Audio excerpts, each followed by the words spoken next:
Just about ready to go. JP 2000, they're all in and they're racing away from that 1400 meter marker. Unconditional Love and the Mauritian were quick to respond from the break. They're up there early with Captain Hindsight also showing good early toe. Yokel towards the inside of the track with Rosa Prima. Karapi's not far off them. Let's Do It. Seeing the Conqueror is about 4 lengths off the leader.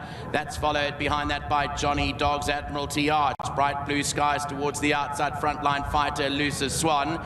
Back towards their inside is JP 2000. Stormy Winters out at the back with Castle Corner. Heading down to the halfway stage, 700 meters to go. It's Unconditional Love and the Mauritian cutting out the early pace from AF Yokel towards the inside.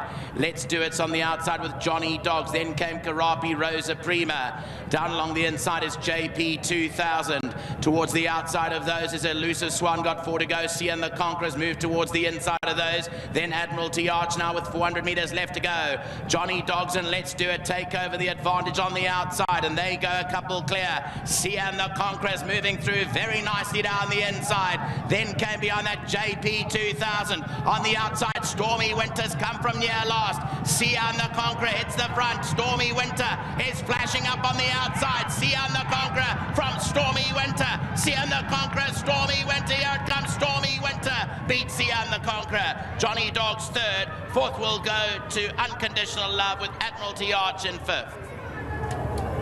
Well, Stormy Winter was near the back end of the field, and if you look at this horse's form, loves the course, has won here before, and Gavin Larena gets a pickup winning ride here to come home and storm home to beat Seeing the Conqueror, who was very unlucky in defeat. Went early and just gets touched off very late in the day. Much better run today from Seeing the Conqueror in the Gavin Juster colours. But it goes to Stormy Winter from Seeing the Conqueror, Johnny Dogs and Unconditional Love, the result of race 8.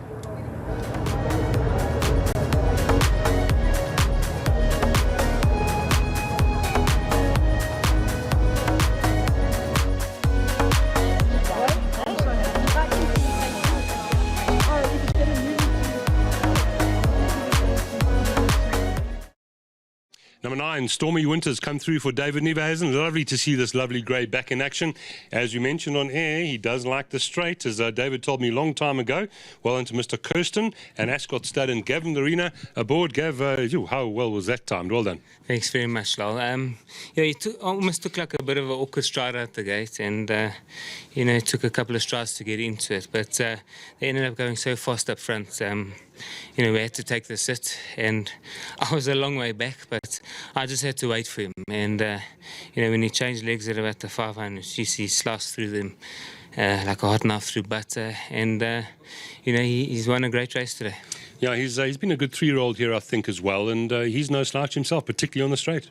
Yeah, 100%, and it's just great to get the win. Big thanks to David and to Nikki and, you know, to the whole Nieuwenhuizen family. Thank you very much.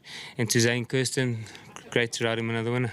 Amazing how often you get these pickup rides and they win, isn't it? Yeah, it's Murphy's Law. Well done. Thank you. Thanks, Gav. Here's David. Now, David, we go back a long way with this horse. I've interviewed you 7 times now, and well done. Lovely. Back to form. Yeah, no, look, all the credit goes to Gavin, because he rode a crack over the race. I knew he'd be a bit slow over the 1400. He's looking for a mile. Every time we had him in the mile last year, they cancelled the meeting or moved it to the stand side or classic track. He's a course expert on this course, and I mean, Gav just sat on him, and you've heard what Gavin said, and really all the credit goes to Gavin. I said to him, Gav, will you ride my horse today, please, you know? And he said, day for you, yeah. So thanks, Gavin, really. And Zane Kirsten, yeah, we got another one for you down the Vaal Straight. He loves it. If we can find a few more races, maybe we can pick up another race. You know, he's getting long in the tooth, but he's a lovely horse. And yeah, to the stable, thanks for sitting out. You know, it's been tough. We don't have many horses that are racing except the babies that we want to bring out quite soon. Some nice babies, and thanks for the support, Zane, really. And where his merit rating is, I think, there, like you said, a few more in the tank here. Yeah, you know, he's dropped down from a 96, so he's in the right rating now to pick up a one or two. Yeah, you know, he got punished, rightfully so in that, but then when they took his course away, when they put new grass down and that, it was difficult. We raced him on the inside track, we raced him, you know, Turffontein, and things didn't go his way. And I think, you know, Gav did the right thing, just left him alone and let him find himself. Well done. Thanks very much. Nice. David Nieuwenhuizen, well done to Mr. Kirsten. And the breeders here, Ascot stud, Gavin Arena, top ride as we expect. The numbers 9, 11, 4 and 1. That's race number 8, 2 more to go.